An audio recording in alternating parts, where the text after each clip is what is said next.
Hello నమస్తే welcome back to my channel వంట ముచ్చట విత్ రమ. ఈ రోజు మీకు నేను కొబ్బరి బూరెలు తయారు చేసి చూపిస్తానండి. ఎంత టేస్టీగా ఉంటాయంటే అసలు చాలా చాలా టేస్టీగా ఉంటాయి. సేమ్ అరిసెల్లానే ఉంటాయి కానీ ప్రాసెస్ కూడా ఆల్మోస్ట్ అది దగ్గరగా ఉంటుంది. కానీ ఆ పచ్చి కొబ్బరి యాడ్ కావడం వల్ల వాటి టేస్ట్ అయితే కింద అసలు నేను చెప్పలేను, అంత బాగుంటాయి. మరి ఆ కొబ్బరి పూలు తయారు చేయడానికి చిన్న ప్రాసెస్ ఉంటుంది, అది కాస్త చూసి 24 అవర్స్ కేజీ లావు బియ్యాన్ని నానబెట్టాను. 12 అవర్స్ ఒకసారి నీళ్లు చేంజ్ చేశాను. ఇప్పుడు ఈ బియ్యాన్ని జాలరీ గిన్నెలో పోసి వాటర్ అంతా 5 నిమిషాలు డ్రైన్ కానివ్వాలి. తర్వాత మెత్తని కాటన్ క్లాత్ మీద బాగా స్ప్రెడ్ కానిచ్చి ఇంకో 5 నిమిషాలు దాన్ని తడి పోనివ్వాలి. ఇప్పుడు ఈ బియ్యాన్ని మిక్సీకైనా వేసుకోవచ్చు, లేదా తడి బియ్యం వేసే మిల్క్ అయినా పంపించచ్చు. నేనైతే మిల్క్ కి పంపించాను. వచ్చేసింది. రండి మిగిలిన ప్రాసెస్ లోకి వెళ్దాం. అంతవరకు ఈ పిండిని గట్టిగా ఇలా అదిమి పెడదాము, తడి పోనీకుండా. కిలో బియ్యంకు చూడండి ఇంత పెద్ద కొబ్బరికాయ అంతా నీట్గా తీసి మిక్సీకైనా పట్టుకోవచ్చు, లేదంటే తురుముకోవచ్చు. నాకు మిక్సీ కన్నా తురమడమే ఇష్టము, సో నేను పగలగొట్టి తురిమిచ్చేస్తాను. ఇందులో చాలా వాటర్ స్మెల్ ఏం రాలేదు. ఏదైనా టెంకాయ పలగొట్టినప్పుడు స్మెల్ అలా వస్తుందేమో చూసుకోవాలా, ఎందుకంటే అట్లా కొంచెం స్మెల్ వచ్చినా కూడా మొత్తం వంట ఖరాబ్ అయిపోతుంది. నేనైతే మార్నింగ్ కదా ఈ కొబ్బరి నీళ్ళు కొన్ని తాగుతాను. చాలా స్వీట్గా ఉన్నాయి. సోము చాలా మిగిలిన మా సోము తాగుతాడు, తాగేసి. నేను దీని నిండా అంటే నియర్లీ కిలో అండి, కిలో రైస్ నానేసాను. లావు బియ్యం చూపించాను కదా. ఇప్పుడు దీనికి 3/4 బెల్లం తీసుకుందాం. అన్ని రకాలుగా సరిపోతుంది. కొద్దిగా నేను అరిసెలకైతే తక్కువ తీసుకుంటాను. ఇది ఆర్గానిక్ బెల్లము. ఇందులో ఏమి వడగట్టడానికి కూడా ఏమి ఉండదండి, అంత బాగా తయారై ఉంటుంది. సో ఈ బెల్లాన్ని ఇప్పుడు నేను 3/4 తీసేసుకుంటాను. ఒక చిన్న టీ గ్లాస్ వాటర్ వేద్దాము. నేను అరిసెలకైతే ఎక్కువ పాకం కూడా రానేను, చాలా చాలా బాగుంటాయి. లాస్ట్ టైం చేసి చూపించాను కదా.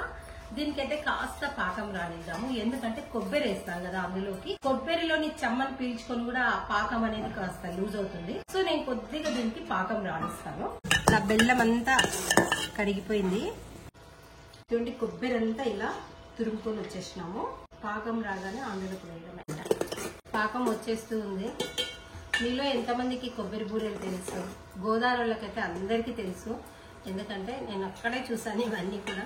మామూలు మనం కొబ్బరి అంటే అరిసెలకి పొట్టి కొబ్బరి తురిమి వేస్తాం కదా, వాళ్ళు పచ్చి కొబ్బరిని వేసి చాలా చాలా టేస్ట్ ఉంటాయి. పాకుండలని కూడా వాళ్ళు చేస్తారు అటు సైడ్, చాలా చాలా బాగుంటాయి. నేను తిన్నాను. ఇప్పుడు పాకు వచ్చిందేమో, ఇలా కొంచెం పాకు తీసుకొని ఇలా వాటర్ లోకి వేసేద్దాము.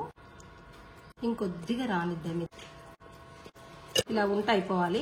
పాకు వచ్చేసింది. ఇప్పుడు కొబ్బరి వేసేద్దాం ఇందులోకి. స్టవ్ కట్టేస్తున్నాను. ఇలా ఇంత మంచి పాకు వచ్చింది కదా, ఈ కొబ్బరిలో తడి ఉంటుంది కదా, కాస్త లూజ్ అయిపోతుంది. 10 ఇలాచీలు ఇలా నున్నగా కొట్టేస్తున్నాము, అవి వేసేస్తున్నాం.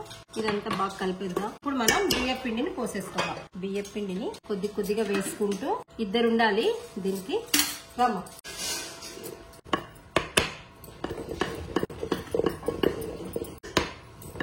మొత్తం అయిపోయింది. ఆఖరి ఈ పిండి ఇలా అంతా చేసేసాం కదా.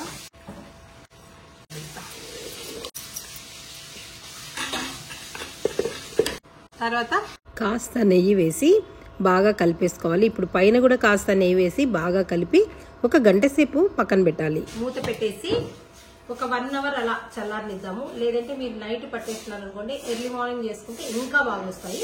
ఇవి నేను ఒక 1 అవర్ తర్వాత ఇది ఆయిల్ కూడా రెడీ పెట్టుకున్నా, అప్పుడు వచ్చి చేసి చూపిస్తాను. పైన అంతా మనం నెయ్యి వేసాం కదా, అది కూడా అంతా బాగా మంచిగా గడ్డ కట్టయిపోయింది. ఇప్పుడు మనకి ఇట్లా చిన్న చిన్న ముద్దలు చేసుకొని ఇలా ఒక ప్లేట్లోకి పెట్టేసుకుందాం. ఇవన్నీ చేసేసిన తర్వాత మళ్ళా నేను ఇలా డీప్ ఫ్రైకి ఆయిల్ పెట్టుకున్నాను. ఇలాంటి ఓ పాలిథిన్ కవర్ ఉంటుంది కదా, దీన్ని నీట్ గా ఇట్లా పెట్టేసుకొని నెయ్యిని ఇలా అనేసుకుందాము. చేసుకున్న బాల్ ని ఇలా రౌండ్ గా చేసుకొని ఆయిల్లో డీప్ ఫ్రై చేద్దాము. బాగా హీట్ ఎక్కిన ఆయిల్లోకి వేసేద్దాము. అలా వన్ సైడ్ కాగానే ఇంకో సైడ్ కి తిరిగేద్దాం. ఇప్పుడు ఇంకోటి కూడా ఇలా తయారు చేసుకుందాము. దీన్ని ఇప్పుడు తీసేసుకుందాం. ఇట్లా దీనికి ఆయిల్ పిండే పని లేదు. ఇలా కొద్దిసేపు ఆయిల్ కారేంత వరకు పెట్టేసినామంటే, ఇలా ఆయిల్ కారేంత వరకు ఇలా పెట్టేసి ఇంకో ప్లేట్లోకి పెట్టేద్దాము. ఇప్పుడు రెండోది కాల్చేసుకుందాం. ఇట్లనే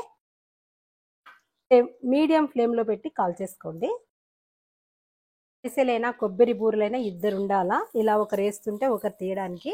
ఈరోజు ఎవరు లేరు, నేను ఒకదాన్నే చేస్తున్నాను. ఈ వేళలా మనకు అందరూ తోడు ఉండాలంటే కుదరదు కదా.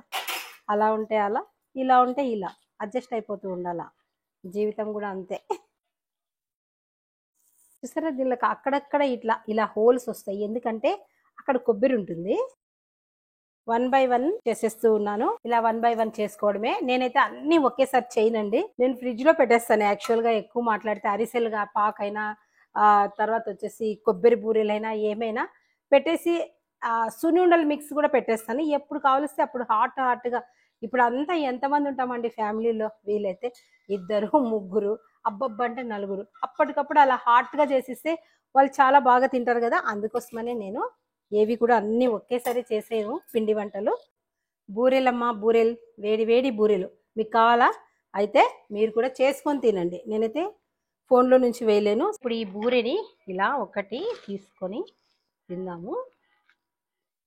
చూడండి ఎంత బాగుందో లోపల. ఒకటి నేను టేస్ట్ చేసి చెప్తాను. రియల్ గా నాకు స్వీట్స్ అంటే చాలా చాలా ఇష్టం అండి. ఎంత ఇష్టం అంటే చెప్పలేను. వావ్, అమేజింగ్ అని జింకింగ్. నిజంగా చెప్తున్నా, కొబ్బరి ఫ్లేవర్ ఎంత బాగా తెలుస్తుంది అంటే అంత బాగా తెలుస్తుంది. మీకు ఈ ప్రాసెస్ నచ్చితే మీరు కూడా తయారు చేసుకోండి. చాలా చాలా బాగుంటాయి. ప్రాసెస్ కూడా చాలా ఈజీగా చూపించాను కదా. నా ఛానల్ ని లైక్ చేయండి, షేర్ చేయండి, తర్వాత సబ్స్క్రైబ్ చేయండి. Thank you so much. మళ్ళీ వస్తాను.